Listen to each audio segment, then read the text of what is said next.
Family law has the best ROI in legal SEO. Most firms never experience it because they quit too early or they invest incorrectly. We will teach you what needs to be done to make search engines work for you. Welcome to the Sterling Family Law Show, the show for family law firm owners who want to grow their profits, multiply their cases, and set a clear roadmap on what they need to build so that they can have the firm of their dreams. Our episodes break down proven business growth, digital marketing, and revenue-first strategies to help you scale smarter, not just busier. I'm Tyler Dolph, the CEO of Rocket Clicks, a business growth consultancy that exclusively helps family law firms drive more revenue and increase profits through full service development. Today, we have Tony Carls, who is the co-founder of our sister law firm, Sterling Lawyers, that has grown to over 27 attorneys. Today, we are talking about a big skeptical question.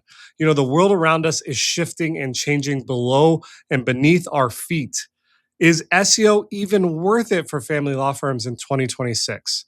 We are going to break down the skepticism around SEO, the real math behind family law SEO, and how AI is shifting everything. Tony, welcome back to the Sterling Family Law Show. Today's a hot button topic.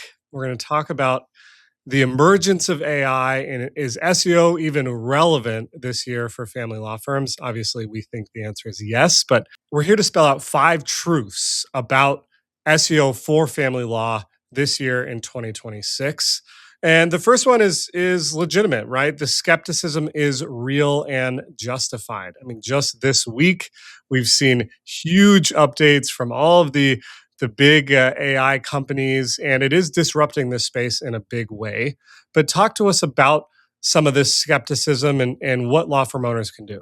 Yeah, I would say AI is continuing to emerge as a source for people as they're researching, but a lot of what AI is using to identify information as quality is the same structurally as what is used for SEO to rank in search engines. We're still on the early adopter curve. So a lot of people are still using Google to do their searches. So, to think that SEO isn't important for you is wrong. And the AI tools, they're also using a lot of what's coming from both Bing and Google to support what they're doing. For instance, they are pulling in map rankings directly from those two platforms. OpenAI is. Obviously, Google Gemini is using its own. It's definitely using Google Maps and Google Search as a basis for its information repositories. So SEO is just as important as it's always been. We might see different entry points, but the need for doing both search engine optimization as well as AEO AI optimization is going to be really important. And a lot of the fundamentals are the same. There's a significant amount of overlap, but there is some difference. Yeah, I think the way that we think about it here today is like AI optimization is just part of what you have to do if you're thinking about organic search optimization and website optimization, because it's all so intermingled that if you're doing one, you have to do both. As it relates to SEO, and I think some firms realize this, that it's not the overnight light switch that maybe PPC can be and Google Ads could be, but the benefit of dominating SEO for the long term is the most profitable channel that firms can use. Is that correct?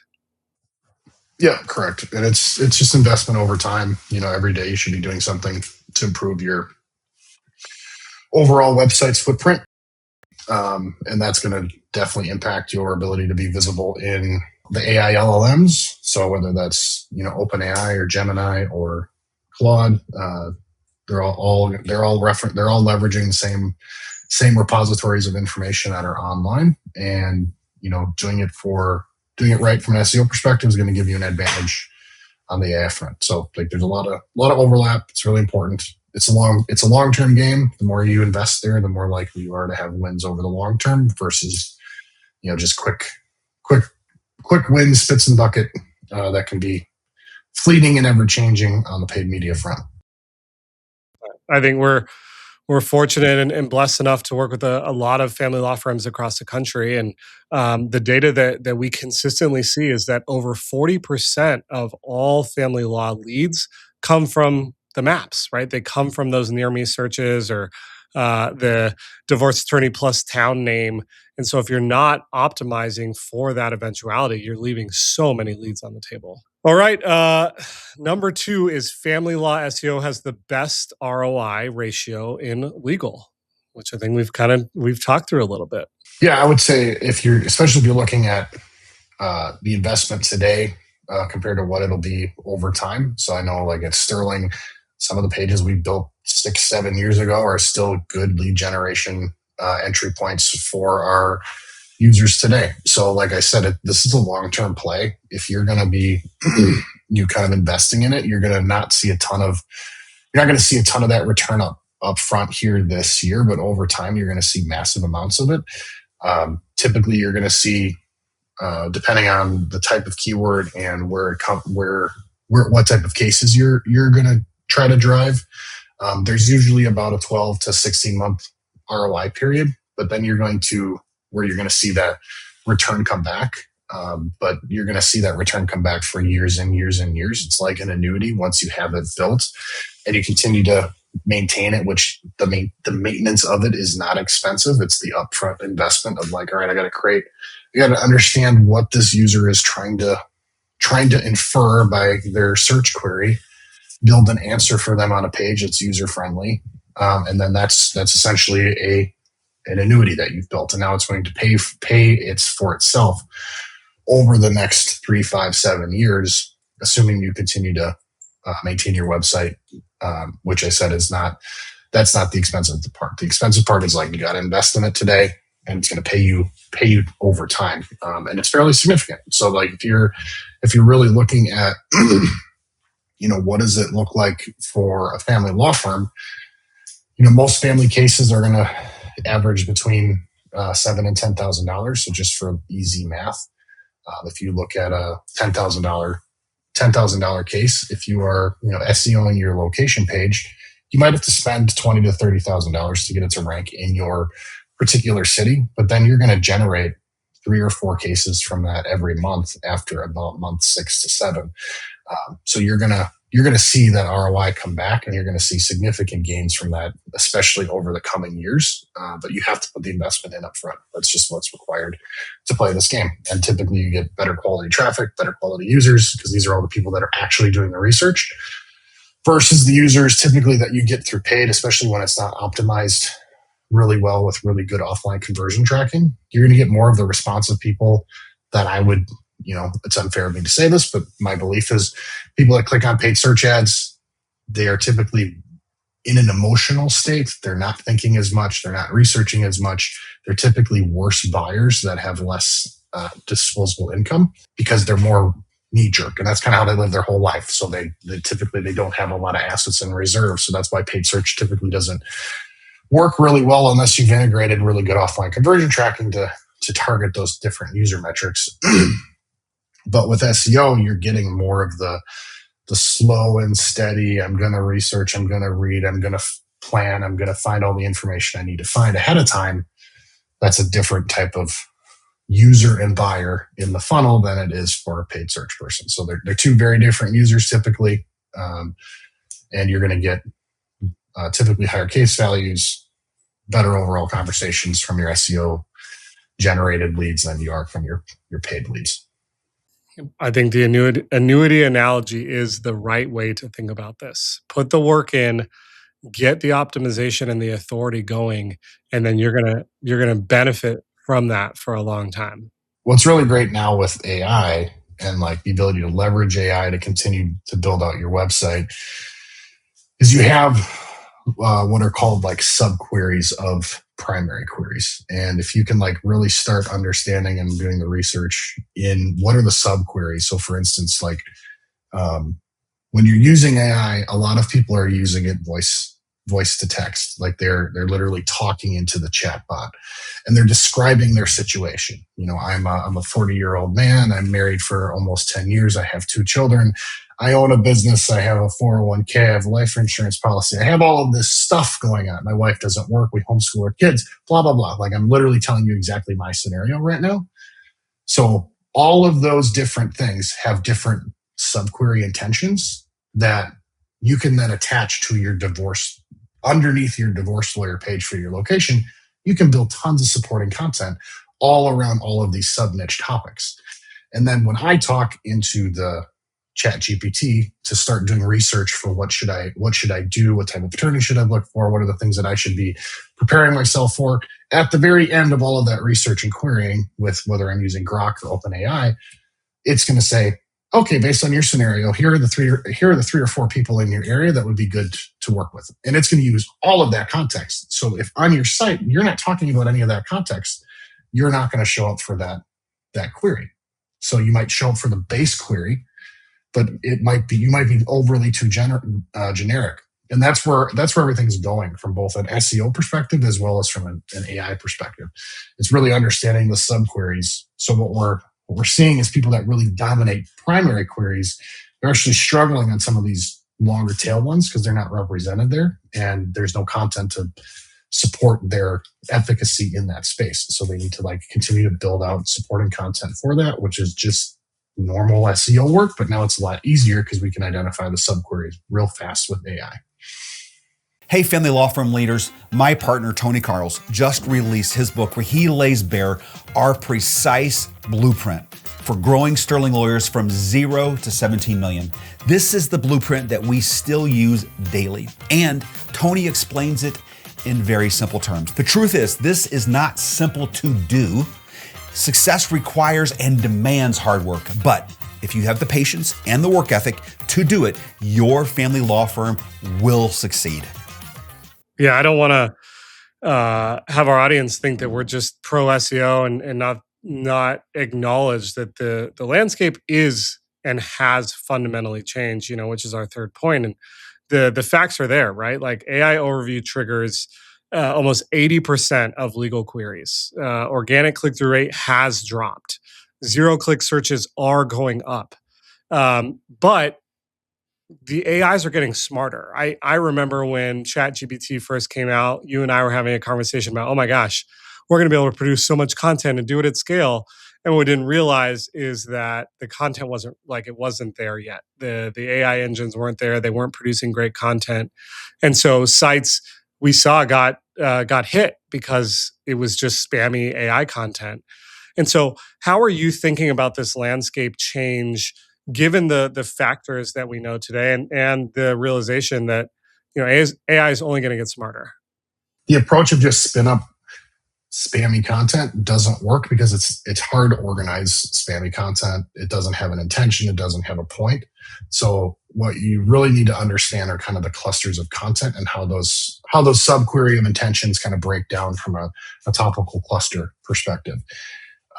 So what that allows you to do is then be pretty strategic with how you're then talking about these different subquery topics.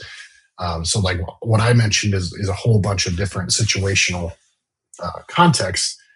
So one of the things that we do on the Sterling side is we have authoritative content regarding each of those different types of topics that are more authoritative and not situationally dependent. And then we also have basically story-based content that actually describes very specifically a scenario, and we use that content to support what we would call those the prior pieces pillar content that are more for AI, for clients, for searchers, but then we're also supporting it with a lot of story-based content that essentially kind of helps connect all of the nuance, and then we use interlinking strategies on our site to make sure that we're re-referencing the most important points and ensuring that the bots and the crawlers understand the architecture of our content clusters.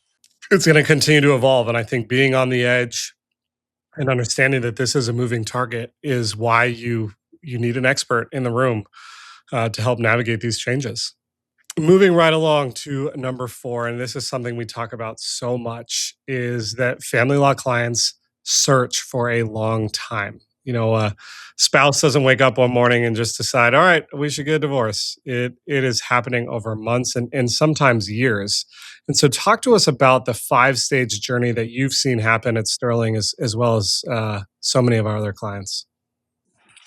Yeah. So I think this is super important to have an understanding of. And it's why building out useful, valuable content for your site is super important, because you can be with them along their journey. And it does take 18 to 36 months. We've done a lot of case studies with people that we actually served, and we've explored their journey from way before the point at which they contacted us all the way through the point at which they contacted, through the end of the case and after. So we've kind of done these different case studies, and we found on average, it's about 18 to 36 months that they are starting their exploration process of, what do I do with my life? And where do I need to go? Is divorce an option? Is therapy an option? Can I repair this relationship? And they become what we would call problem aware. And they're then going to kind of go through this process of really trying to explore, what are they going to do with this problem? And you want to be with them along the way. So you want to talk about these topics. They're then going to get into a solution exploration. It's kind of going to go in 2 different paths, because stage 1 is my marriage over? Stage 2 is, okay, I think it's over. What are my options? Like, do I get a divorce? Do I just stay because of the kids?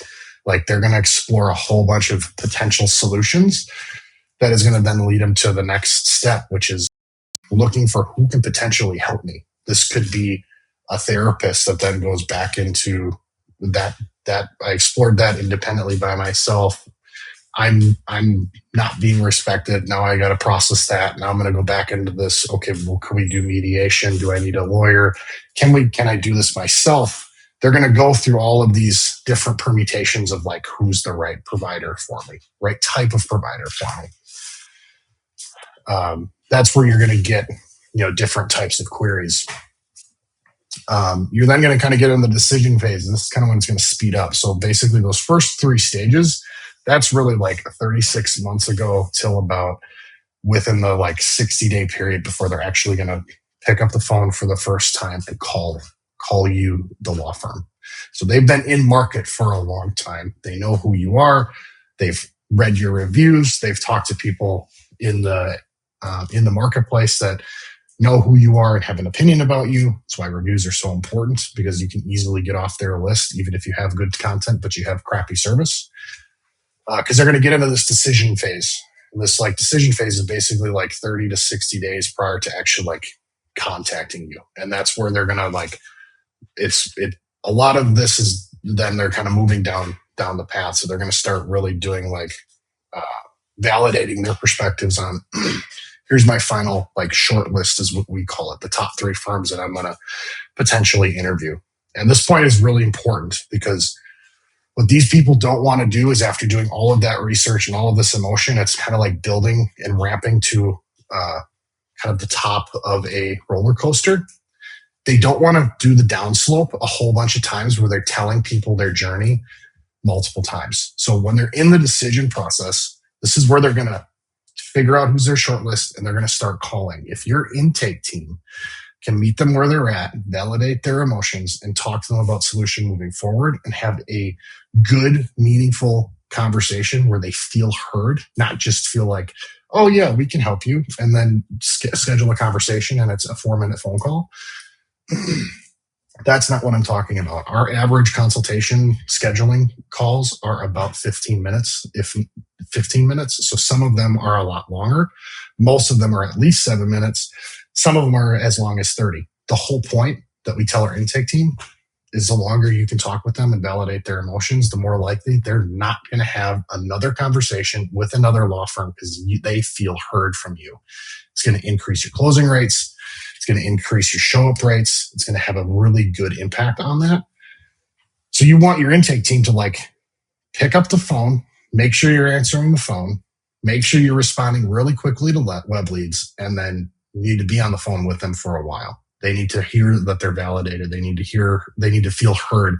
They need to feel seen, because they haven't been for a long time. And you're likely the first stranger outside of their network that they're telling that they're going to go through this process. So if they don't have to do it more than once, you're likely going to be the firm that they hire.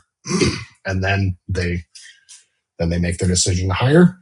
And then now you better have a good first 30-day process of onboarding them so that their expectations externally that were set by all the reviews and whatnot are met really good, and you have a good bank of credits, because stuff always goes wrong with cases, and you want to be on the good side of not asking for forgiveness too often when you forgot to maybe tell them ahead of time about what was going to happen at court, because that's going to happen because you have a full caseload and you might miss the communication. So like, how can you make sure you're building lots of relational credits with them in the first 30 days to have opportunities for leniency as the case goes on for about 12 months.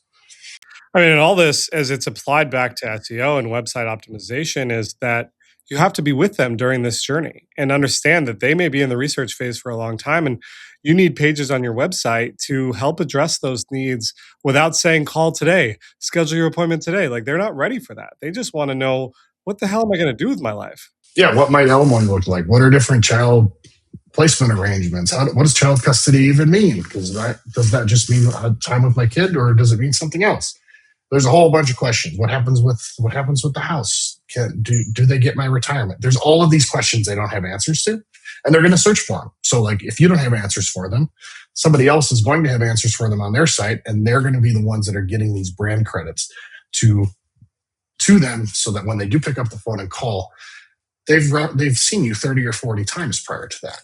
So you want to be that firm. You don't want to be the firm where it's the first time you've called, your intake person's having a bad day in the morning, they're hungry for lunch, and they're just kind of crabby, and now they've had a bad interaction and only one data point for your firm, and it's not a great one, because we see that all the time with our clients.